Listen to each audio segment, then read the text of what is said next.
हाँ तो दोस्तों, मैं KMJ राय ट्रस्ट की तरफ से आपके सामने KM राय हूँ।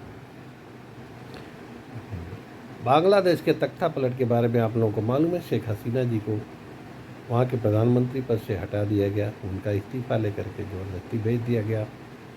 क्या आप जानते हैं, अमेरिका के राष्ट्रपति जो बाइडेन ने सेंट मार्टिन द्वीप को शेख हसीना से मांगा था, लेकिन शेख हसीना अपने देश के महत्व और उस द्वीप को समझते हुए उन्होंने इनकार कर दिया, जिसके बदले में अमेरिकी जासूसी संस्थाएं CIA जमात इस्लामी से मिलकर के उनको कुर्सी से हटा दिया।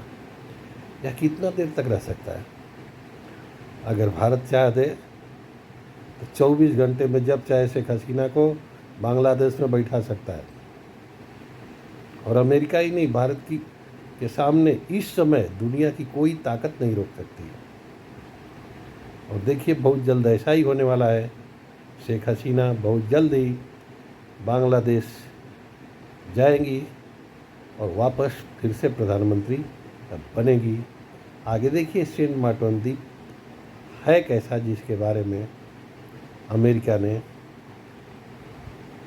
जैसे पाकिस्तान से इमरान को हटाया, वैसे ही शेख हसीना को बांग्लादेश से हटाने की साजिश थी।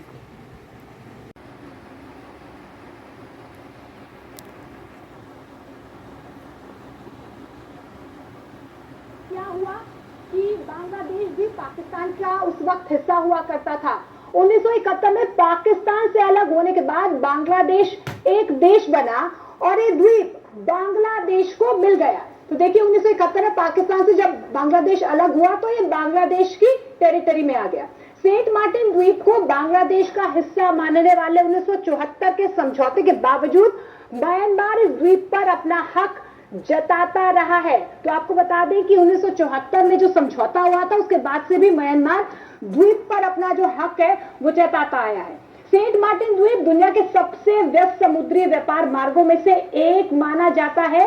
और आपको बता दें कि ये मल्लका जल डमरू मध्य के पास स्थित है। तो देखिए, ये कहां पर स्थित है?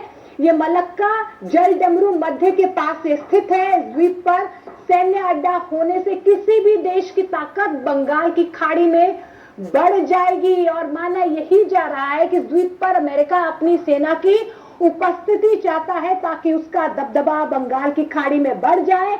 और यही वजह है कि अमेरिका की नजर इस द्वीप पर है और इसीलिए अमेरिका कहीं ना कहीं इस द्वीप पर नजरें गड़ाए हुए।